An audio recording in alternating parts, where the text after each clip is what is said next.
After explaining the simple rules, Nato revealed 2 small balls and immediately threw them into the field. He then clarified, students must find and carry one of these balls to the finish line. Anyone who reaches the finish line without a ball fails automatically.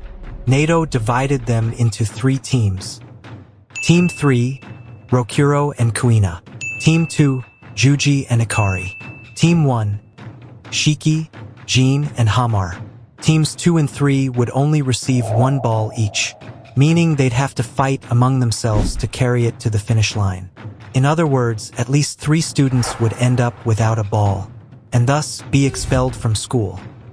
When Nato ordered Team 1 to begin, Shiki protested. He didn't want to be on the same team as the annoying Jin. But Nato cut him off. If you refuse to team up with Jin, I'll expel you right now. Shiki had no choice. He had to cooperate with his teammates, even if it irritated him. Hamar, however, was different. With humble sincerity, she promised she'd try her best not to get in Shiki's way. In other words, not to become a burden. Being the true delinquent, true bachelor, and true loner, who'd never been scolded by a woman before, Shiki was unexpectedly touched, and immediately declared he'd protect Hamar. This made Hamar blush at Shiki's gallantry, but when Hamar said something similar to Jin completely ignored her, leaving Hamar saddened and feeling awkward toward him. Seeing Hamar cry because of Jin, Shiki angrily yelled at Jin, demanding he be expelled. But Jin, with icy coldness, mocked Shiki as an attention seeker, confident that Shiki himself would be the one expelled. He advised Shiki to surrender now, before Jin crushed him. But Shiki refused to give up. He had a clear, unwavering goal. Jin sneered, calling Shiki's goal meaningless. This clearly enraged Shiki. Fed up with their bickering, Nato ordered them to start the game immediately.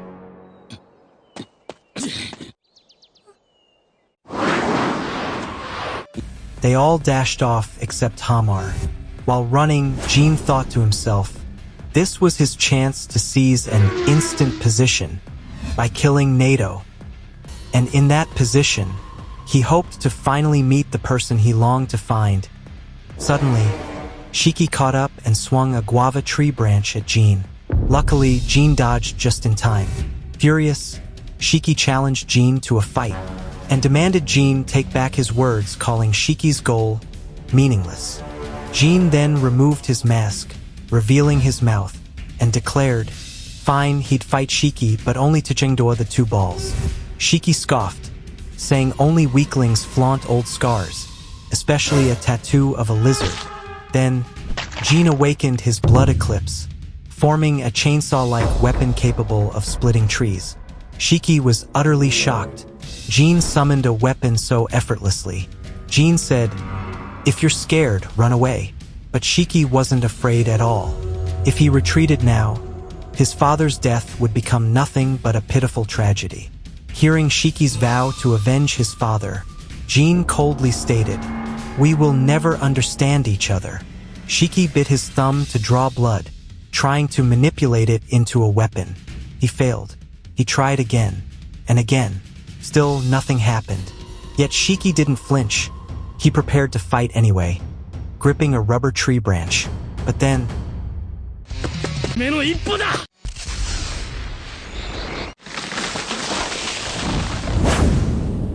Meanwhile, Hamar lagged far behind, searching for her teammates, but due to lack of focus, she tripped over a tamarind tree root.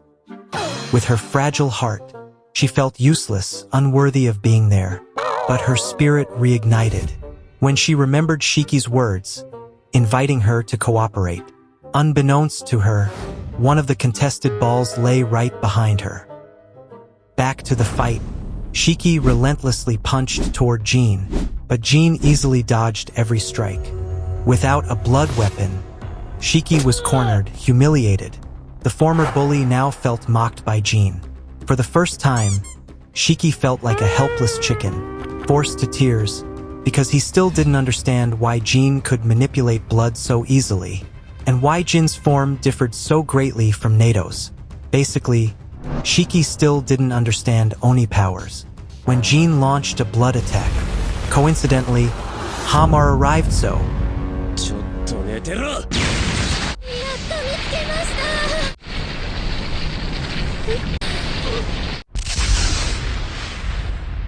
あっぶねえ。Luckily, Shiki swiftly rescued Hamar. Hamar was shocked, and even more stunned when Shiki's blood gushed out right before her eyes. He'd sacrificed himself to protect her the burden. Overwhelmed with guilt, Hamar immediately knelt and apologized. Her immense guilt triggered the awakening of her own blood eclipse, taking the form of a demon.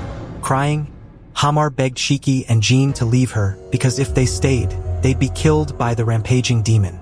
Meanwhile, Nato was approached directly by the headmaster. The headmaster scolded Nato for assigning a life-or-death mission on the students' very first day. Nato argued, training is more effective than endlessly discussing theory. He did it to make them stronger.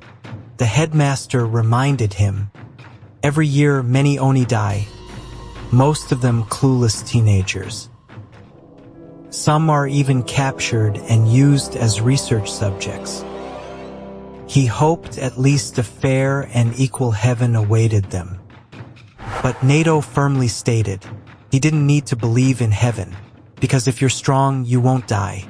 Before leaving, the headmaster asked Nato to help the students grow strong enough, so they wouldn't die. Meanwhile, the rampaging demon caused massive explosions, faced head-on by Jean, who felt confident in his strength. Shiki pleaded with Hamar to stop the demon, but Hamar, having lost too much blood, could no longer control it. Seeing Hamar helpless, Shiki tried to help her, but strangely, the demon protected Homari's body with its arms, as if it had its own will. Suddenly, the demon rampaged again, spewing blood from its mouth to attack Shiki and Jean. Seeing her teammates attacked by her own demon, Hamar begged them to stop it, calling the demon Big Brother. When that failed, Hamar again pleaded for Shiki to leave her, but Shiki refused. If he left, Hamar would die. And Shiki could see Hamar still wanted to live. Suddenly, the demon roared, emitting a devastating sonic wave, felt even by the other teams outside the forest. Meanwhile, Nato closely monitored his students in danger. He wanted to see how far the trio could go against Homari's demon. Shiki tried again to awaken his own blood eclipse, but sadly he failed once more. Nato judged that Shiki wouldn't succeed. His previous success had been pure luck. Yet, despite constant failure, Shiki didn't retreat an inch, continuing to bravely face the demon's attacks. When thrown back again by the demon's assault, Shiki felt utterly weak.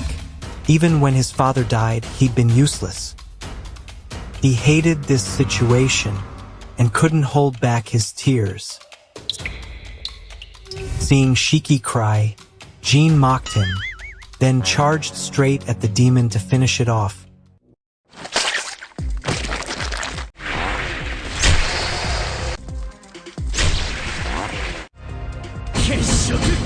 Let's analyze why Shiki can't summon his blood weapon. Oni blood can take any form, as powerful as the user imagines, shaped by mental signals transmitted not only through nerves, but through the blood itself. Thus, blood can become weapons or anything else, reflecting the Oni's tastes, traumas, or life experiences. What an Oni creates with blood mirrors their life and memories. This is called blood eclipse release. Take Jean, for example. He probably used to be a lumberjack or woodcutter. That's why his weapon looks like that. Though that's just an assumption, of course. As Shiki watched Jean and Hamar manipulate their blood so effortlessly, he wondered, why did Jin's creations all become cutting tools? Why could Hamar only summon one demon? And why had Shiki once succeeded in turning his blood into a weapon? Then it hit him. He used to be a wargame player who loved collecting firearms. So Shiki realized one crucial thing. To release his blood eclipse, he must imagine it, make it real in his mind.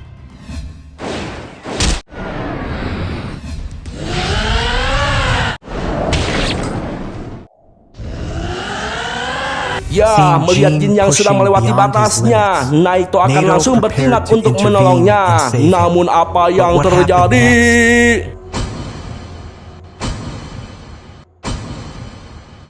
Kesshoku Kaiho!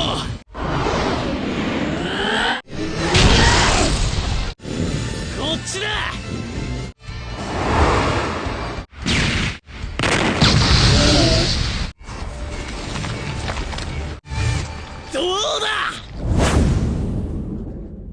Finally, Shiki successfully manipulated his blood perfectly.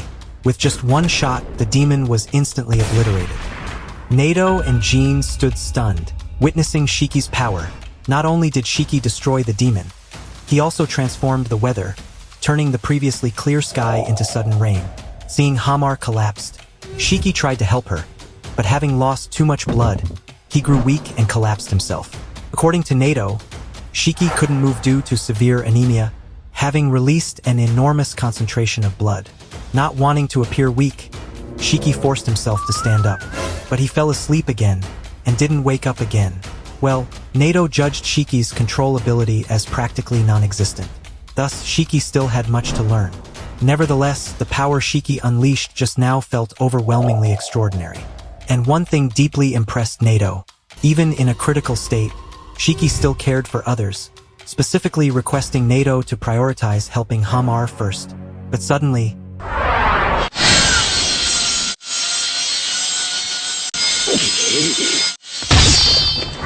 instinctively, Naito blocked a surprise attack from Jin. Naito didn't understand. Why was Jin attacking him when Naito was trying to help his two dying students? Jin bluntly declared he didn't care about his classmates. They weren't his concern.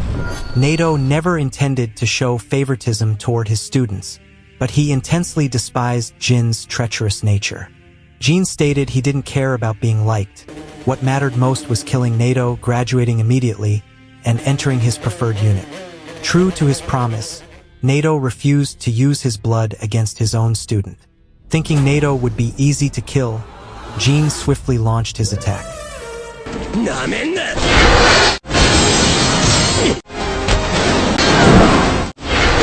Ya, semua serangan Jin dengan mudahnya dihalau menggunakan payung. Lalu ketika Jin kembali nyerenteng, Naito menghentikannya dengan bom asap yang keluar dari payungnya.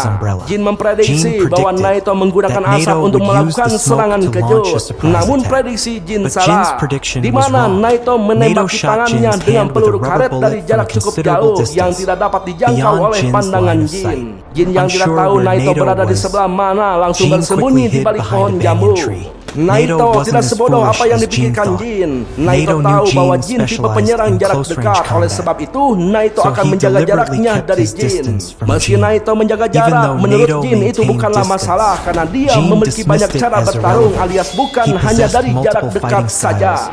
Ya, lagi-lagi Jin terjebak di dalam bom asap. Dan ketika Jin berpikir bahwa Naito akan menyerang dari jarak jauh, Naito menyerang secara mendadak dengan tinju kuatnya dari jarak dekat hingga membuat Jin terpental sangat jauh. Naito menegaskan bahwa pemikiran Jin sangat mudah dikecoh. Selain itu, Jin terlalu melindungi tangan kanannya yang cedera, jadi Jin banyak memberi celah untuk diserang. Jin juga tidak mengukur kekuatan lawan terlebih dahulu, karena itulah Jin sangat mudah dikalahkan. Setelah itu Naito menahan tubuh Jin dengan payung saktinya. Jin yang darahnya sudah banyak terkuras nampak tidak berdaya. Dan sungguh alangkah kagetnya Jin ketika mendengar Naito mengetahui tujuan Jin, yaitu mencari ayahnya yang keturunan Momotaro. Bukan hanya Jin yang terkejut, Shiki juga nampak kaget mengetahui Jin anak dari keturunan Momotaro sama seperti dirinya. Tapi kisah Jin berbanding terbalik dengan Shiki, di mana Jin tidak diperlakukan dengan baik oleh ayahnya seperti Shiki. Jin mengaku bahwa ayahnya sudah merenggut segalanya dari Jin, dari mulai keluarga tercinta yang dibantai, harapannya untuk hidup pun dan semuanya. Bahkan semua luka yang ada di sekujur tubuh Jin itu adalah bukti keeblegan sang ayah. Selama ini untuk bertahan hidup, Jin terus mencari makanan sisa di tempat sampah. Jin tidak takut mati dan akan terus hidup demi membalas dendam pada ayahnya. Ya, bukannya terharu dengan kisah Jin, Naito malah membantingnya dan mengatakan bahwa Jin adalah bocil tilil yang sok paling menderita dan sok-sokan paling menyedihkan. Naito hanya menegaskan, janganlah mati demi tujuanmu dan hiduplah demi tujuanmu. Setelah itu Naito menghubungi pihak sekolah agar mengirim perawat sekolah ke TKP untuk memberi perawatan kepada Homare. Sedangkan Jin sudah Naito ikat di pohon jambu.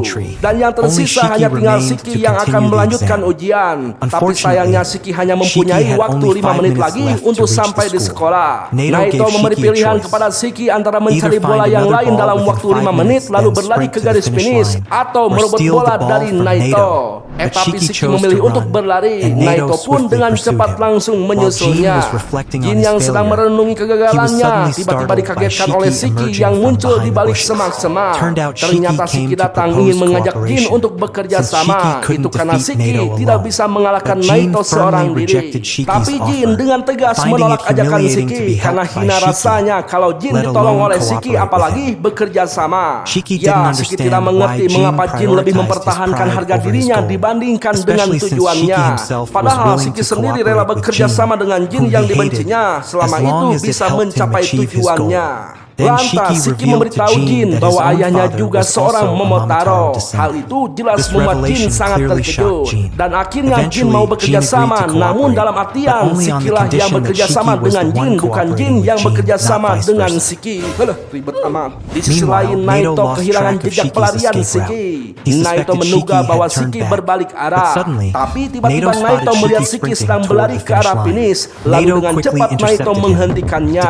Naito mengatakan jika Shiki ingin kembali ke sekolah atau ke garis finish, Shiki harus membawa bola. Jika tidak, maka Shiki akan dinyatakan gagal. Di kesempatan itulah Jin melompat dari atas pohon jambu untuk merebut bola yang berada di tangan Naito. Namun dengan cepat Naito mengelak, tapi hal itu hanyalah sebuah tipuan.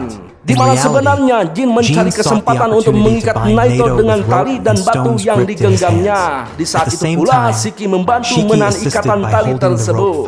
Ya, meskipun tubuh Naito kurus, tapi Shiki dan Jin nampak sangat kesulitan dan harus mengerahkan banyak tenaga untuk menyeret Naito. Kemudian Jin mengerahkan sisa darahnya untuk menyerang Naito. Dan ketika Naito lengah oleh serangan Jin, Shiki dengan cepat meraih bola yang ada di tangan Naito. Tapi bola tersebut tidak sengaja jatuh tepat di tengah-tengah antara Jin dan Shiki. Dengan waktu yang hanya tersisa tinggal 3 menit, Naito berasumsi bahwa mereka berdua akan berlari sekuat tenaga dan salah satu mereka bisa berhasil. Dan sudah dipastikan mereka akan saling memperebutkan bola tersebut karena hanya satu orang yang mendapatkan bola yang berhasil lolos ujian itu. But what happened next defied all predictions. Shiki actually told Jin to take the ball and run alone to the finish line. There, Naito explained the rules again to Shiki. If Jin reached the finish line, only Jin would pass. Meanwhile, Shiki, having failed, would be expelled from school. Realizing the rules too late, Shiki instantly regretted handing the ball to Jin so carelessly. Naito judged Shiki's stupidity and foolishness as beyond all expectations. Meanwhile, Jin, who had already run quite far, suddenly turned around. He refused to owe Shiki any debt of gratitude. To be precise, he'd rather be expelled from school and achieve his goal through his own efforts than owe anything to Shiki.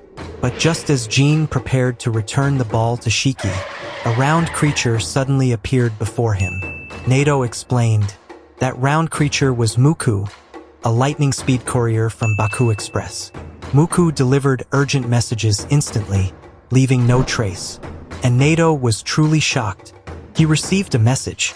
The Oni agency branch in Kyoto was under attack by the Momotaro agency, and they urgently requested Naito's assistance. Upon hearing this news, Naito immediately canceled the practical exam and urged all his students to help the Oni agency in Kyoto. 俺たちは直ちに京都へ向かう。救援要請が来た。In short, they traveled to Kyoto by sea vessel. Shiki, who had just succeeded in hiding his horns, proudly showed them off to Akari. But according to Akari, everyone else had mastered it much earlier, mocking Shiki as a slow-thinking kid. There, Naito clarified they wouldn't participate in combat in Kyoto. they'd only serve as support. Nato didn't want his students becoming casualties.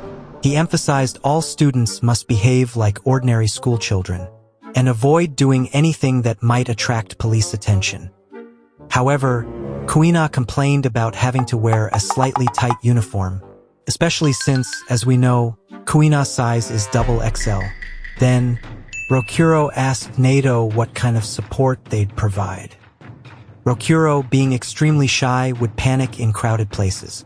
Nato explained, in every municipal city, at least one Oni agency unit stood. These units had two main duties. First, combat units. They fought on the front lines whenever Momotaro attacked. Second, support units, tasked with assisting Oni living among humans, protecting Oni without families or helping with daily problems. We should note, Oni cannot visit ordinary doctors, meaning support units provided physical and mental health care. During battles against Momotaro, support personnel rescued and provided medical aid. Therefore, Nato brought all his students to assist the support unit. Although merely serving as support, Shiki hoped to meet Samidare, but according to Nato, Samidare wouldn't be in Kyoto, and the Momotaro they'd face there would be extremely dangerous. 一言で言うと、やばいやつだ。In short, Nato and his students arrived in Kyoto. They were heading toward the underground area of Iriuta, one of the Oni headquarters. Shiki looked puzzled, seeing the Oni base disguised as nothing more than an ordinary rice stall. Soon after, a grandmother emerged and invited them to enter immediately.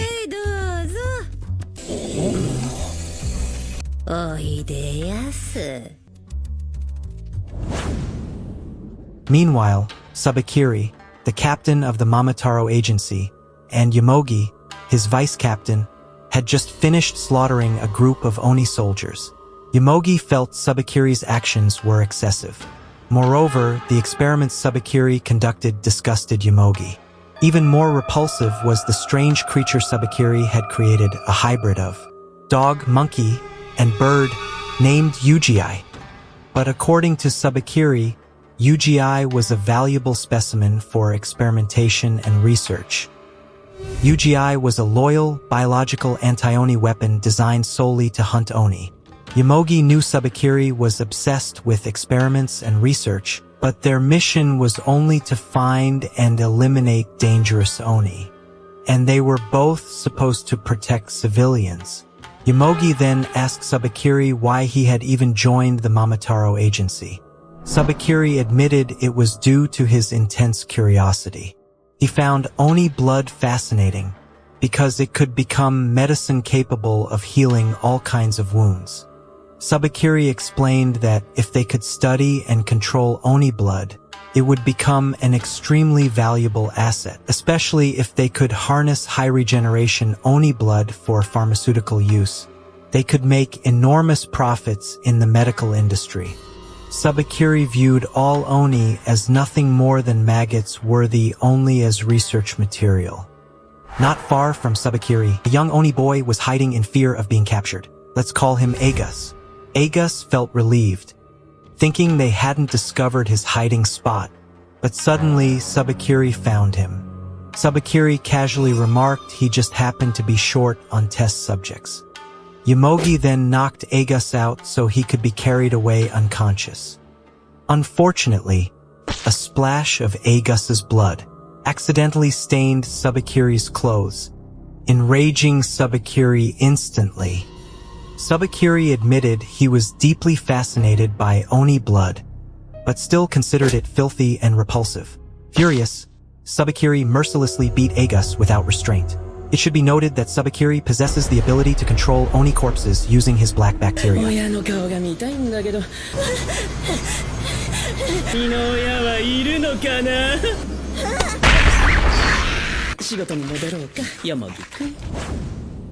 Sementara itu, Naito dan para muridnya sudah berada di lorong bawah tanah Kyoto.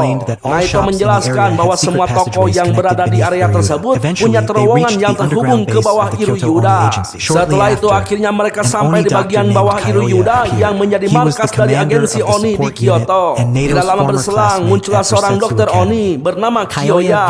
Dia merupakan komandan dari unit pendukung dan merupakan teman sekelas Naito di Akademi Krasetsu.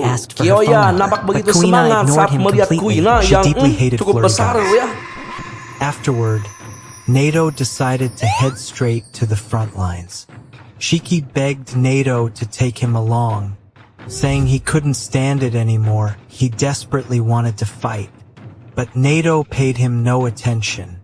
After changing clothes, Shiki and his friends were instructed to immediately assist Kyoya in treating wounded patients from the ongoing battle.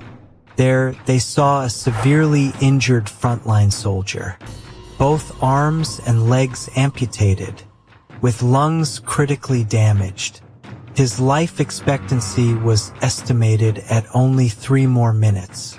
Confidently, Kyoya declared he could heal him, but Shiki shouted at him, insisting it was impossible for anyone to save a dying patient, especially someone as unconvincing looking as Kyoya. Yet Kyoya wasn't offended. Instead, he called Shiki a kind-hearted person. Then, Kyoya prepared to prove his abilities and demonstrate why he was assigned to the support unit. Meanwhile, elsewhere, Sabakiri and Yamogi had just slaughtered the commander and vice commander of the Oni agency. The remaining Oni wore expressions of sheer terror. But soon Naito appeared, delighting Sabakiri, who finally had a worthy opponent. Naito, disliking small talk, immediately launched a powerful attack at Sabakiri. Unfortunately, Sabakiri remained completely unharmed, using the corpses of the Oni commander and vice commander as shields. From their conversation, it was clear Sabakiri and Naito already knew each other. Sabakiri questioned why Naito was in Kyoto, since it wasn't his jurisdiction. Then, Sabakiri asked about a secret Oni gathering place in Kyoto.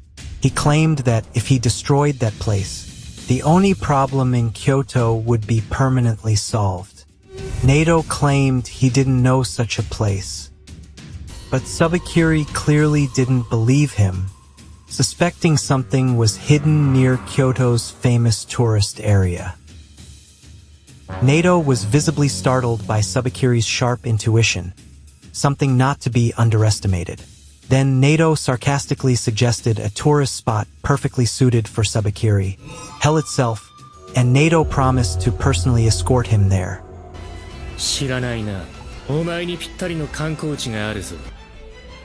地獄。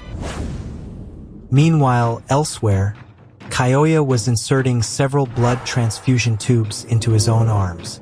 Shiki, confused, questioned him. Shouldn't that blood be given to the patient, not Kyoya? A nurse nearby told Shiki to stay quiet and just watch what Kyoya would do. Then, Kyoya asked the patient, if you want your arms healed, snap your fingers once. If you want your legs healed, snap twice.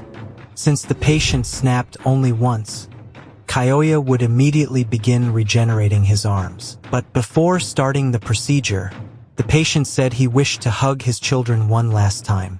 Kyoya immediately sprang into action, and this is what happened.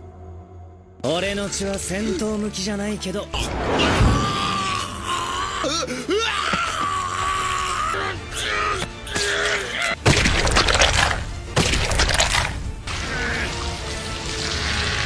手と肺が治った。After his arms and lungs were healed, Shiki, deeply concerned, asked Kyoya if the patient's legs could also be regenerated. Kyoya replied that, given more time and slightly more dosage, it was possible. But if he forced a massive transfusion all at once, the body would develop antibodies, and then Kyoya would no longer be able to regenerate the legs at all. Afterward, Kyoya advised the patient to retire from the combat unit and join Kyoya in the support unit instead. Kyoya promised to craft him high-quality prosthetic legs so he could play with his children again.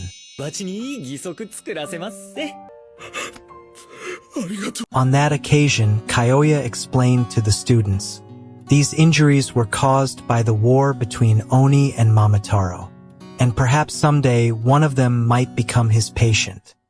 Kyoya said he fully understood people's ambitions and reasons for wanting to fight on the front lines.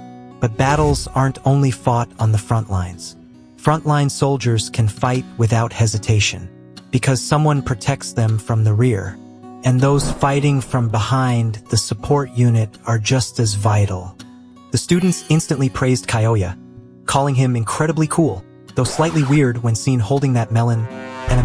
Then, Kyoya assigned Shiki another task, since Kyoya considered Shiki the kindest among them. Shiki was asked to look after a little girl named Mei. Mei was brought there after being evacuated during a Momotaro attack. Her parents were still missing. Shiki approached Mei and tried to befriend her with light, friendly conversation. But Mei didn't react at all, seemingly indifferent to Shiki's presence or anything else. Soon after, several Oni corpses from the front line were brought in. Mei immediately ran toward them, hoping her father was among them. And indeed, she found her father, lying stiff and lifeless. Mei burst into uncontrollable tears.